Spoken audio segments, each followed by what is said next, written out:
Welcome to the Plant Trainers Podcast, where we're helping people improve their quality of life through nutrition and fitness.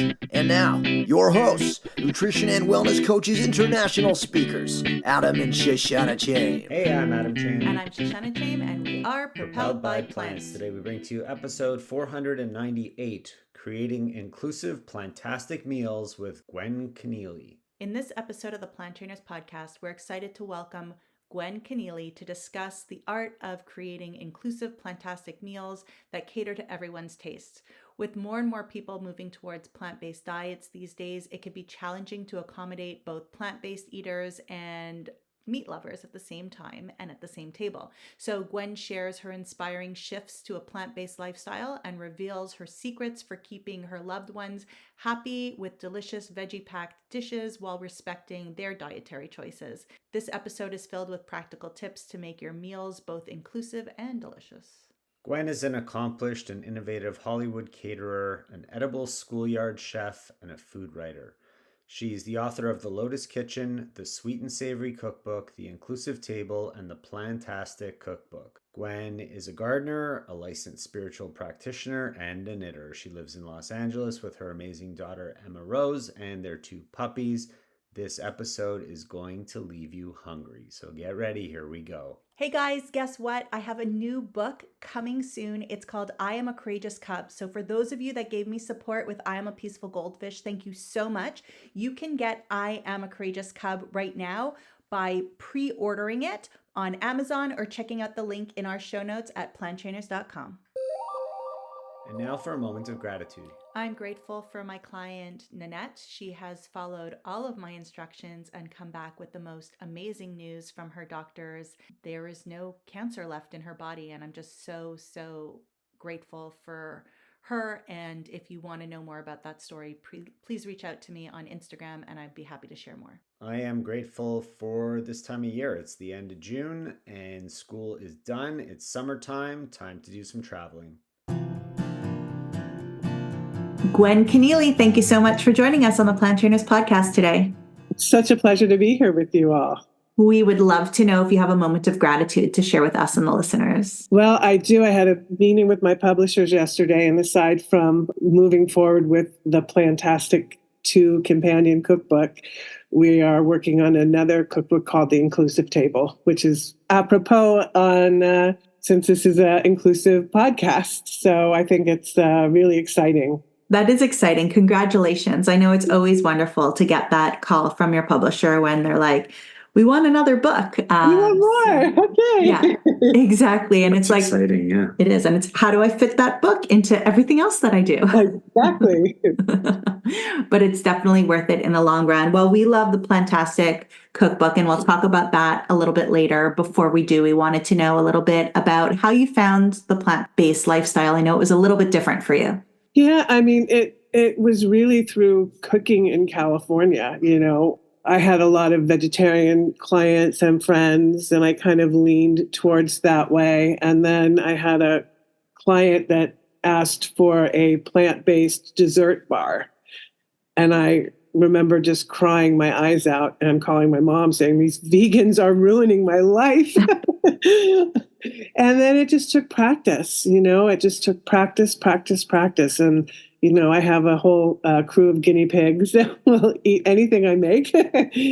So we had some really not so great experiences and some very great experiences. So we grew up and grew the good experiences and kind of worked on or discarded the not so good experiences. And now, Plantastic has a bunch of really great non-dairy, plant-based desserts. So you just find other things that work in a really special way, Do you remember what that first bar was that you made? It was a brownie. And now I'm kind of known for my plant-based brownies. It was a brownie that was just not good. It didn't have any rise. It didn't have any, and I just eliminated and didn't add. And, now we know so much about flax seeds and, egg replacements that are natural and holistic and plant-based that we didn't know.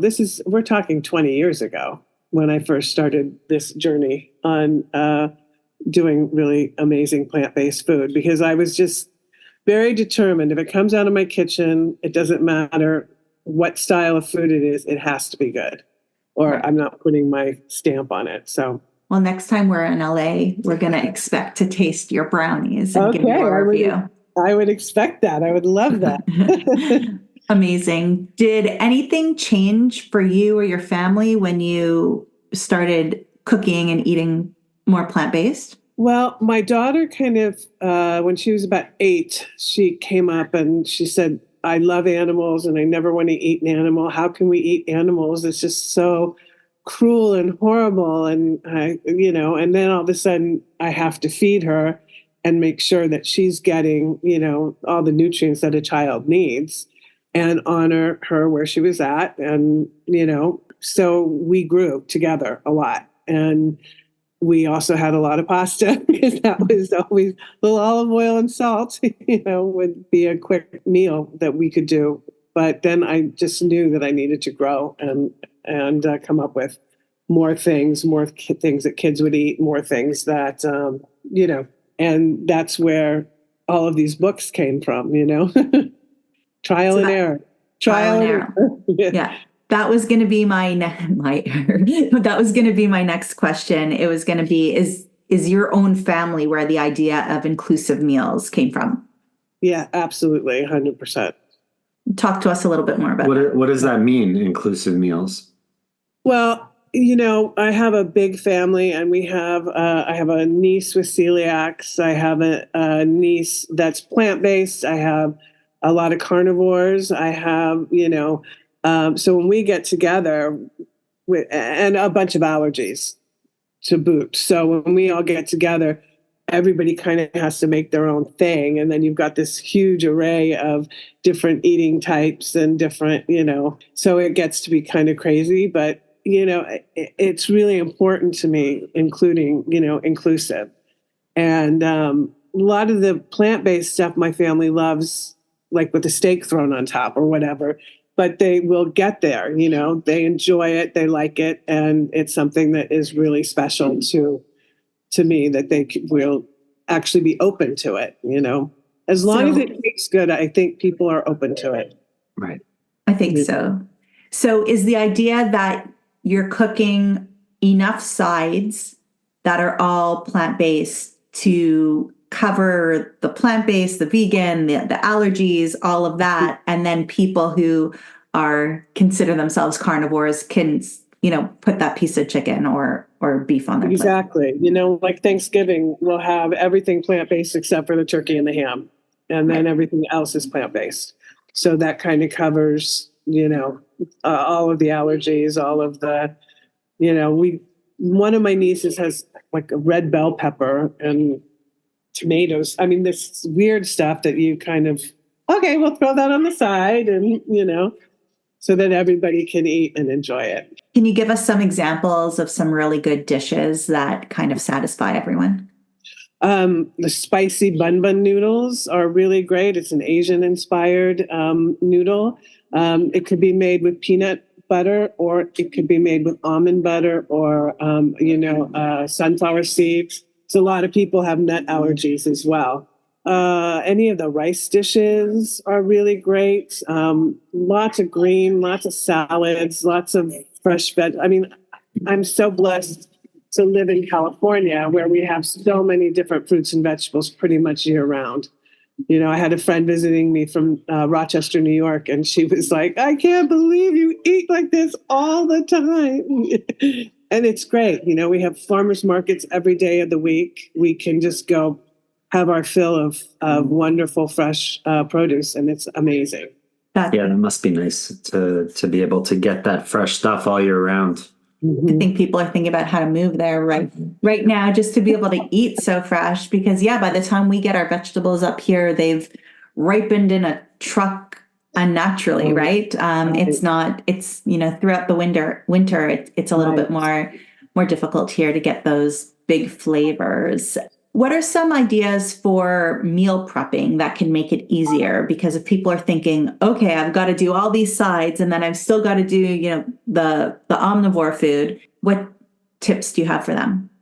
Well, I'm a big proponent of spending some time early Sunday evening or Sunday afternoon and prepping, going to the market Sunday morning and just prepping as much out as I can for the week. So kind of having an idea, this is all the stuff that will go in the salads. This is all the stuff that will go in this dish, knowing what I'm going to be preparing. I mean, it's so much easier when it's prepped. Then you just can come home from work or a long day and you're exhausted and you can just throw it all together and come up with something special. Gonna take a little break because I don't know if you are a parent, if you have a kid in your life that you love, if you know somebody who's bringing a kid into the world.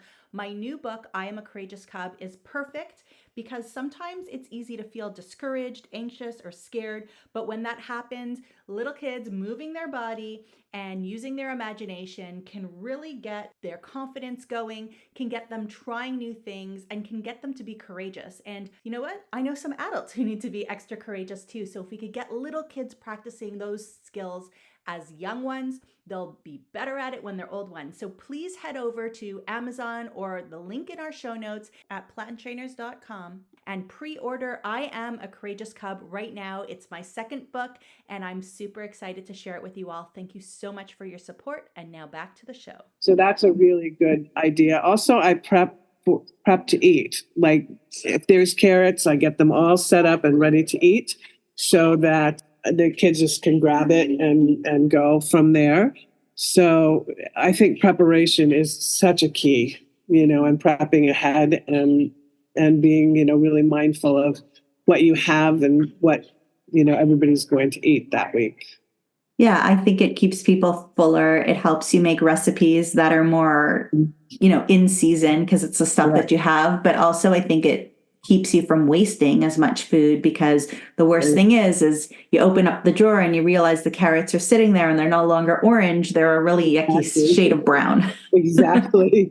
And withered and dry and kind of moldy. I'm also really big, on clearing through the like again on a Sunday, when I'm home, clearing the fridge and dumping everything into a pot and making a nice veggie stock, and sometimes if I have a lot of stock, I'll freeze it in ice cube trays. So when you need a little bit of stock, you just can pop it out.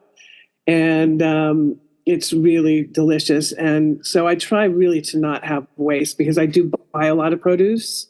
And I try really hard not to have waste because it's easy to get caught up, oh, we're going to go out tonight or we're going to do this or, and then all of a sudden it's like, oh, I've got all this fresh veg. I got to do something with it.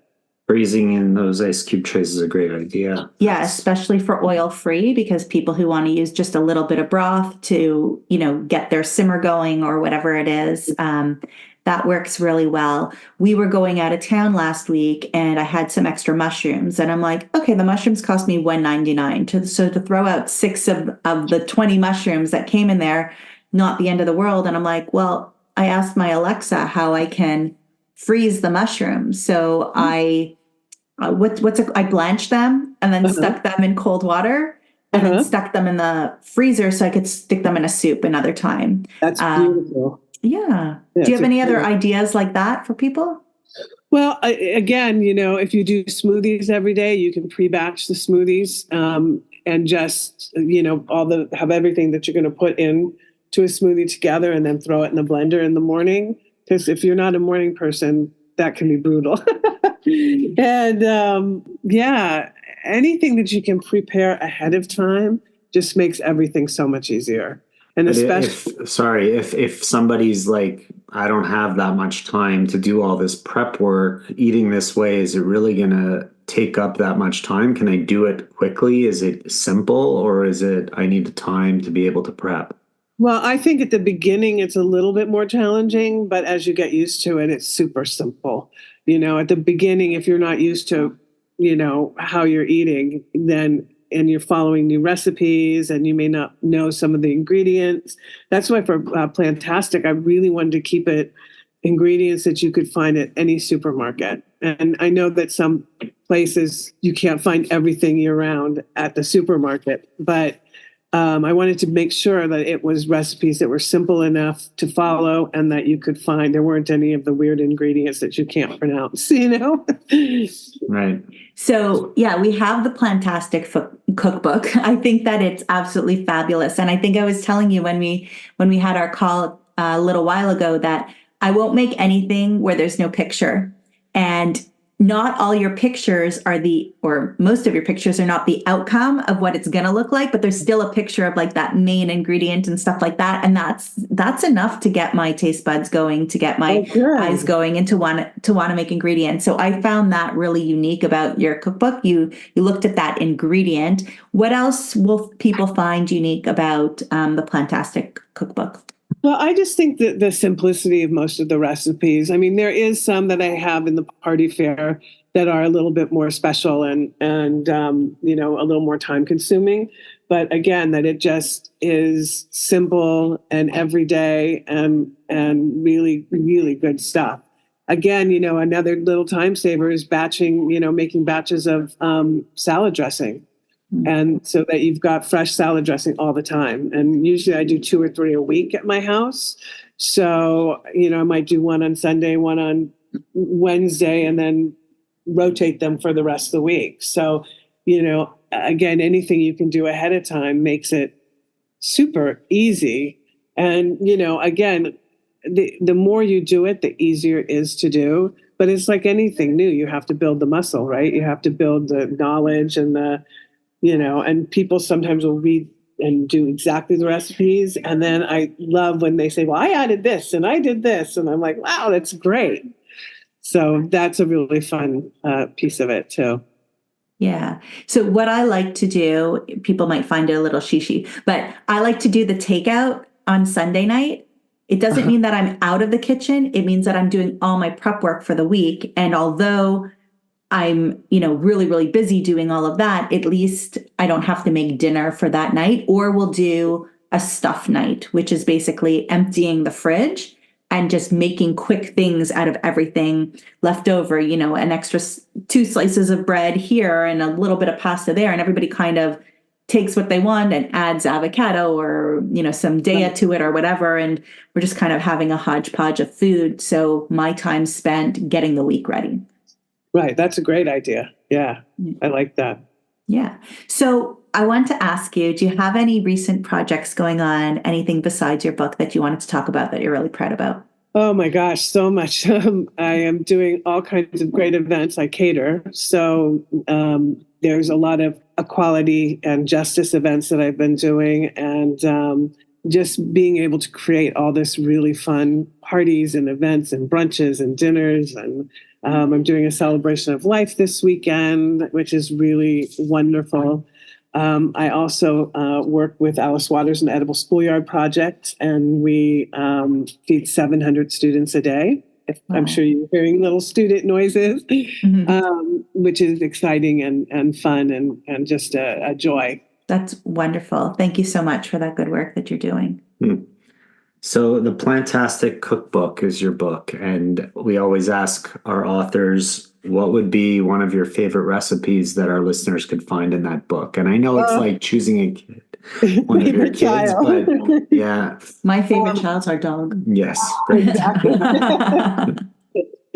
I think I'm very particular to the lotus cookie because it's like got the flavors of it just evolved from, again, we need some gluten-free, vegan, plant-based cookies. And I'm like, how do you even begin that? And so, now you can Google anything and find stuff. But 20 years ago, you had to just sweat it out in the kitchen. And the Lotus Kitchen cookies, I put in dried ginger and chocolate, and it's an almond-based cookie. So you just use almond meal and maple syrup for a little bit of sweetness. And then once it's all put together, I sprinkle a little salt on it right when it comes out of the oven. You just sprinkle a little salt so it's got that LaFleur kind of thing going on. So it's just a party in your mouth. It's got chocolate and ginger and almond and, so that's one that I love very much. Almond flour, put it on the shopping list. Sounds good. If somebody wanted to become Plantastic, what's one major tip that you would give them to start with today? Just eat more vegetables, just find what you love and just, I love raw vegetables. I love to just load up on raw vegetables. So I think that's a really great way to get started and not have to worry about, oh my gosh, the preparation and the time. You just grab a carrot out of your fridge and go to town. Okay, so it's the Plantastic Cookbook. Why don't you tell our audience where they can get it and where they can connect with you if they'd like to get more information? You can connect with me on my website, which is backtothekitchencatering.com. You can get my book pretty much anywhere: Amazon, Target, Walmart, a lot of local bookstores, a lot of local gift stores are carrying it. So it's kind of around. It's around, which is great. I'm really excited that people can get it easily. It's always great. So we will put some links to you and your Plantastic Cookbook in the show notes at planttrainers.com. Thank you so much, Gwen, for spending time with us today. We appreciate it. I really enjoyed it. Thank you so much. Thank you all so much for listening to this edition of the Plant Trainers podcast. We want to make sure that you subscribe on iTunes, Google Play, iHeartRadio, Stitcher, or any other podcasting platform. We really appreciate the feedback we receive from you. Every time we get a 5-star rating or review on iTunes from one of our fans, it really helps other people find us, just like you did. Thanks so much to our patrons. To become a patron, visit us at patreon.com/planttrainers. Even supporting us with $1 really makes a difference in the quality of the show. And don't forget to connect with us on Instagram and Twitter. Our handle is @PlantTrainers. Like Plant Trainers on Facebook, join our newsletter, and check out our website at planttrainers.com for awesome recipes, a list of our services, and of course, our latest podcast. We encourage you to email your questions to info@planttrainers.com so that we can help you improve your quality of life through nutrition and fitness. So we hope we've inspired you today. Join us again next time and have a healthy day. Or is that too corny? It's a little cheesy.